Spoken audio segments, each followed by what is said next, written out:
نعرہ تکبیر، اللہ اکبر۔ ایسا لگ رہا ہے شاید گھر والے یہ سمجھ رہا ہے کہ میں ان سے نہیں کہا، میرا مخاطب آپ سبھی ہیں، تو آپ کم سے کم اپنی بیداری کا ثبوت دیتے ہوئے ایک مرتبہ حضرت کو اس بات کا احساس دلائیں کہ الحمدللہ اصلاح معاشرہ میں ہم آ چکے ہیں، لیکن ہم غافل نہیں ہیں، ہم بیدار ہیں۔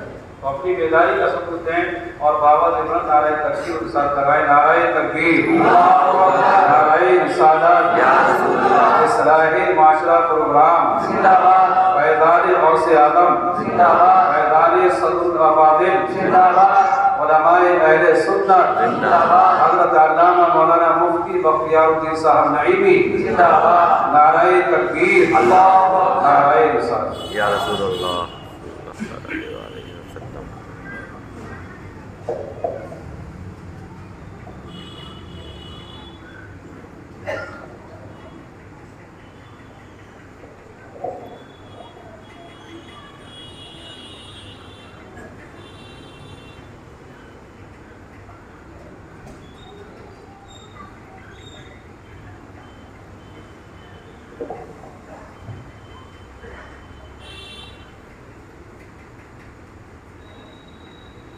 جملہ حاضرین، ناظرین، سامعین،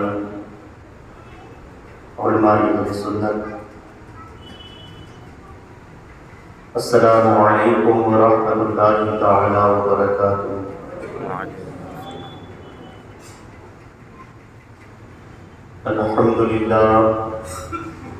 الحمد للہ رب العالمین، والصلاة والسلام علی سید الانبیاء والمرسلین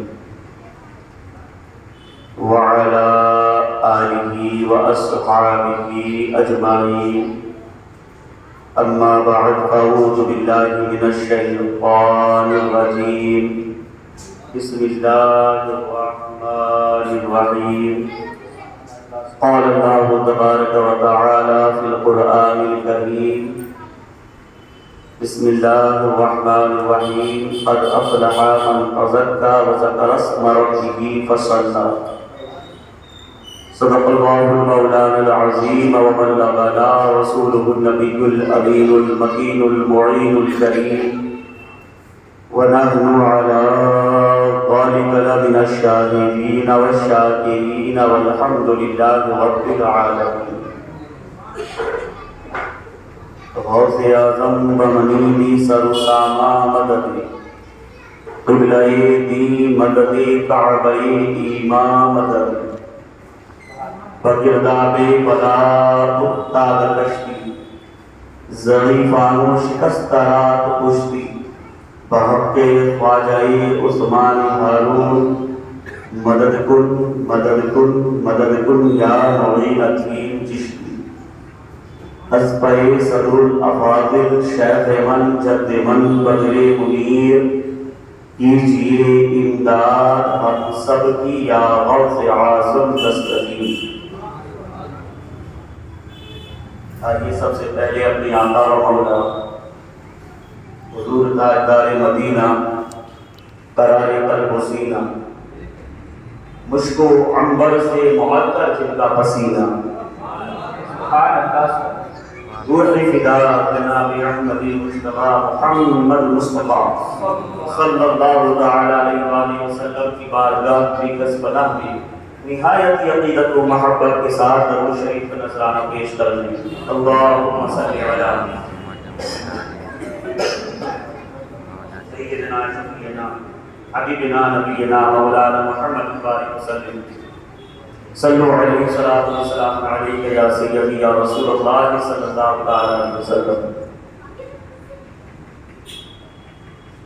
الحمدللہ پچھلے 2 روز سے اصلاح معاشرہ کے اس پروگرام میں آپ سے کر رہی ہیں، علماء سے واضح و نصیحت آپ نے سماعت کی۔ آج اس اجلاس کا آخری دن ہے، میں مبارکباد پیش کروں گا آپ تمامی حضرات کو، اور بالخصوص اس تحریک کے بانی حضرت علامہ مولانا مفتی محمد رفیع خان صاحب نعیمی کو اور ساتھ ہی ساتھ حضرت علامہ مولانا مفتی کرامت اللہ خان صاحب نعیمی کو اللہ ان بزرگوں کا سایہ ہمارے سروں کے تعبیر قائم رکھے۔ امت کی بیداری کے لیے شب و روز کوشاں ہیں، ہر ممکن کوشش کرتے ہیں کہ کسی طریقے سے یہ امت راہ راست پر آ جائے اور ہمارے بیچ ہمارے درمیان پھیلی ہوئی برائیوں سے ہم توبہ کریں اور اللہ اور اس کے رسول کی سنتوں پر، اللہ کے بتائے ہوئے طریقے پر ہم عمل کرنے لگیں، چاہے وہ اپنے قلم کے ذریعے ہو، تحریروں کے ذریعے ہو، تقریروں کے ذریعے ہو، ہر طرح سے یہ حضرات ہماری رہنمائی کرتے رہتے ہیں۔ اللہ ان کے قلم کو، ان کی زبان کو سلامت رکھے اور اسی طرح یہ سنیت کی خدمت انجام دیتے رہے۔ اور جو بھی آپ نے اپنے علماء سے بازوں میں نصیحت سماعت کری ہے یا کریں گے، اللہ ہمیں اس پر عمل کی توفیق عطا فرمائے۔ عزیزان ملت اسلامیہ، زیادہ لمبی تمہیدی گفتگو نہ کر کے، کیونکہ مقررہ وقت ہے اور کم وقت میں کچھ باتیں آپ کے گوش گزار کرتا چلوں اور آپ کی اور اپنی اصلاح کا ایک ذریعہ تلاش کروں۔ آج اس بھاگتی ہوئی بھیڑ میں، اس بھاگتی ہوئی دنیا میں، جہاں کسی کو کسی کے لیے وقت نہیں ہے، کسی کے پاس کسی کے لیے وقت نہیں ہے، بھاگتے بھاگتے کام ہو رہے ہیں۔ وقت کی تنگی اتنی ہو چکی ہے کہ لوگ اب وقت میں گنجائش نہیں سمجھتے، ہر کام بھاگتے بھاگتے ہو رہے ہیں، دوڑ بھاگ ہو رہی ہے، صبح سے شام ہو جاتی ہے، کام میں مصروفیت اس قدر بڑھ جاتی ہے کہ وقت کب گزر جاتا ہے پتہ نہیں چلتا۔ اس بھاگ دوڑ والی زندگی میں انسان جدوجہد کر رہا ہے، کوششیں کر رہا ہے، مجاہدے کر رہا ہے، فکر کر رہا ہے، کس چیز کے لیے؟ کامیابی کے لیے۔ کامیابی ایک ایسا لفظ ہے، ایک ایسی چیز ہے جس کو ہر کوئی حاصل کرنا چاہتا ہے۔ کوئی ایسا نہیں جو یہ کہے کہ ہم کامیاب ہونا نہیں چاہتے۔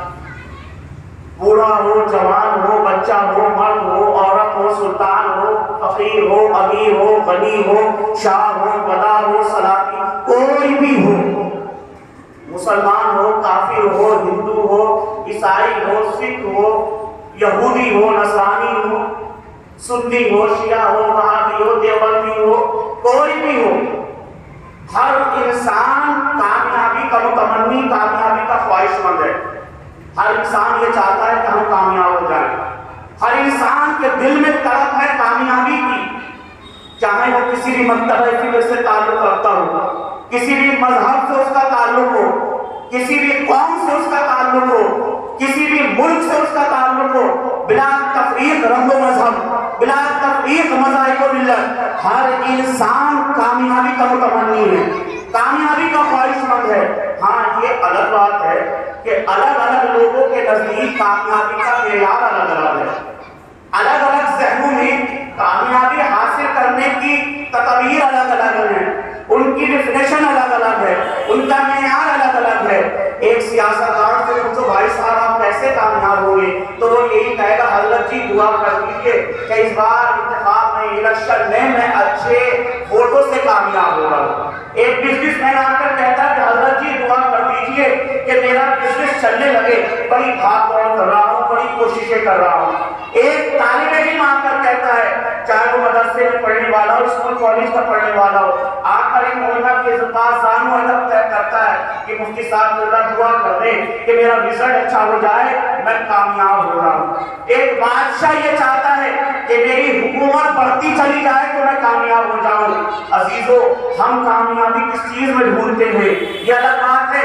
الگ الگ لوگوں کے نزدیک کامیابی کا معیار الگ الگ ہے۔ کوئی سوچتا ہے ہمیں بادشاہت مل جائے تو ہم کامیاب ہو جائیں گے، ہمیں حکومت مل جائے تو ہم کامیاب ہو جائیں گے، ہمارا مال تجارت خوب بڑھے ہم کامیاب ہو جائیں گے، ہمارا بزنس خوب پھیلے پھولے ہم کامیاب ہو جائیں گے، ہم انتخابات ہم امتحانات میں اچھے نمبروں سے پاس کر جائیں، ہم کامیاب ہو جائیں گے۔ مگر عزیزو، ہم اور آپ اس دنیا میں خود تو پیدا نہیں ہوئے نا، ہم اور آپ اپنے آپ اس دنیا میں نہیں اتر آئے نا، ہمیں پیدا کرنے والی بھی کوئی ذات ہے، ہمیں دنیا میں بھیجنے والی بھی کوئی ذات ہے، ہمارا رزاق ہے، ہمارا خالق و مالک ہے، اس ذات کا نام اللہ ہے، اس ذات کا نام خدا ہے۔ آؤ اس رب سے پوچھے، پروردگار عالم تو نے ہماری کامیابی کس چیز میں رکھی ہے، کس چیز میں پنہاں ہے ہماری کامیابی؟ تو رب کا وہ مقدس قرآن جس کے بارے میں فرمایا گیا ذالک الکتاب لا ریب فیہ، کہ اس کتاب میں شک کی کوئی گنجائش ہی نہیں، جس قرآن کے بارے میں فرمایا گیا ھدی للناس، یہ لوگوں کے لیے ہدایت ہے، جس کے بارے میں فرمایا گیا تبیانا لکل شیء، ہر چیز کا واضح بیان کر دیا گیا۔ اے پروردگار عالم تو ہمیں بتا ہماری کامیابی کس چیز میں ہے؟ تو رب کا مقدس قرآن فرماتا ہے قد افلح من تزکا وذکر اسم ربہ فصلی۔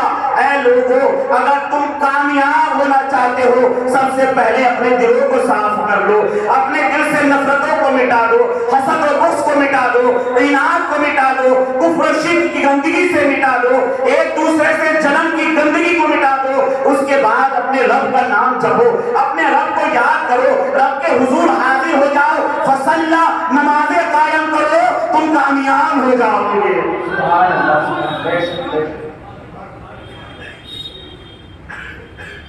رب کا قرآن فرماتا ہے قد افلح من تزکا وذکر اسم ربہ فصلی، کہ کامیابی ڈھونڈتے ہو، کامیاب ہونا چاہتے ہو تو اپنے دل کو صاف کرو، اپنے رب کا نام جپو اور نمازیں پڑھو، قد افلح، تم کامیاب ہو جاؤ۔ تو کامیابی کے 3 اصول بیان کیے گئے: دل کی صفائی، تزکیہ نفس، رب کا نام رکھنا، رب کا نام جپنا، رب اللہ اللہ کرنا، اور نماز پڑھنا، حالانکہ نماز بھی رب کا شکر ہے۔ تو 3 چیزوں کی ذکر کیا گیا، اگر ان 3 چیزوں پر عمل کرو گے تو تم کامیاب ہو جاؤ گے۔ کیوں؟ کیونکہ جس کو تم کامیابی تصور کر رہے ہیں، جس کو سوچ رہے ہو تم یہ بڑی کامیابی ہے، بہت بڑی اپلبدھی ہے کہ فلاں شخص بڑا پیسے والا ہو گیا، فیکٹریاں چل رہی ہیں اس کی، ہمارا تصور تو یہی ہے نا۔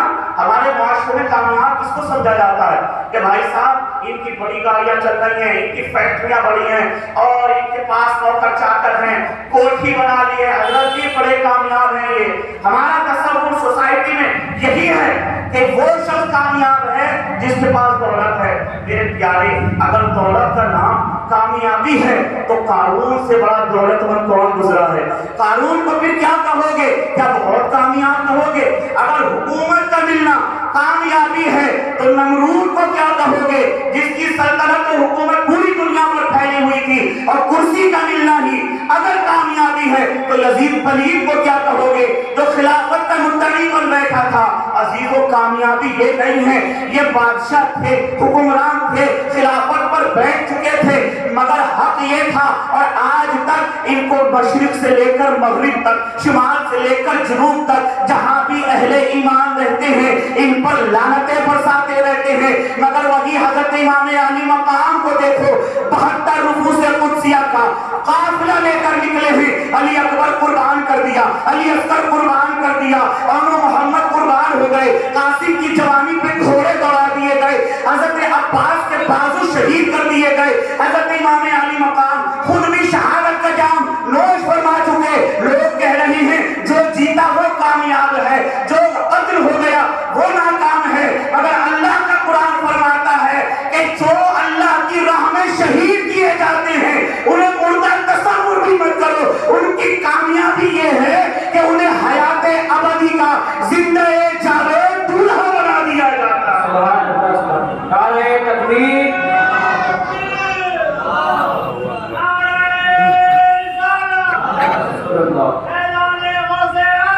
زندہ باد، زندہ باد، زندہ باد۔ وہ تزکیہ نفس، ایک طریقہ بتایا گیا کامیابی کا، اپنے دل کی صفائی۔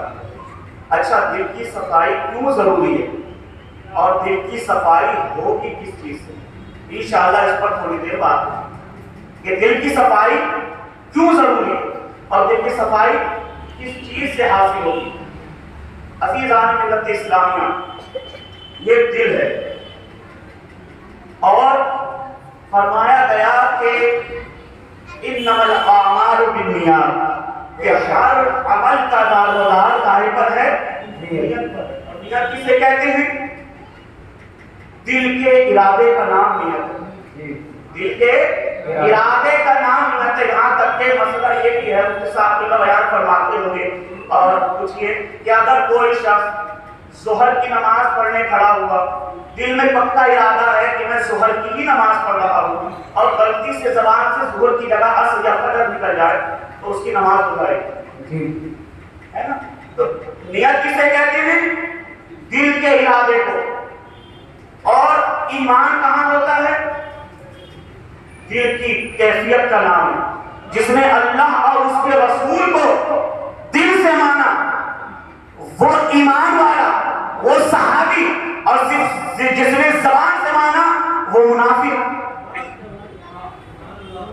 جس نے صرف زبان سے مانا وہ منافق۔ اچھا، ایک بات اور، نماز ہم پڑھتے ہیں، روزہ رکھتے ہیں، حج کرتے ہیں، زکات دیتے ہیں، ہمارے صالحات کرتے ہیں، اور ایک سی بات ہے، مگر ان تمام عبادتوں کے اندر ریا کا احتمال ہے۔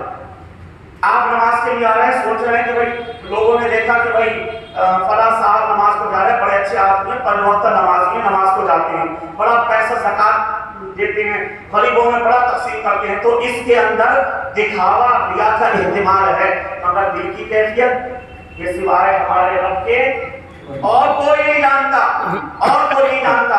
اللہ کے مقدس رسول سرور کائنات صلی اللہ علیہ وآلہ وسلم نے ارشاد فرمایا، جب انسان کسی گناہ کا ارادہ کرتا ہے تو اس کے دل پر بلیک اسپاٹ یعنی کالا نشان، نقطہ لگ جاتا ہے، اور جب وہ اس ارادے کو پکا کرتا ہے تو وہ نشان بڑھتا چلا جاتا ہے۔ جب وہ گناہ کر جاتا ہے تو وہ دل کالا ہو جاتا ہے۔ جب وہ توبہ کرتا ہے تب اللہ جا کے اس کے دل کو صاف کرتا ہے، اس میں اپنی نوری کرنوں کو محفوظ فرماتا ہے۔ تو اگر ہم چاہتے ہیں کہ دل ہمارا سینہ مدینہ بنے، ہمارا سینہ مدینہ بنے، حضور کے جلوے اس دل میں محفوظ ہوں، اور بھائی کی عبادت کر رہے ہیں، کسی کو اللہ نے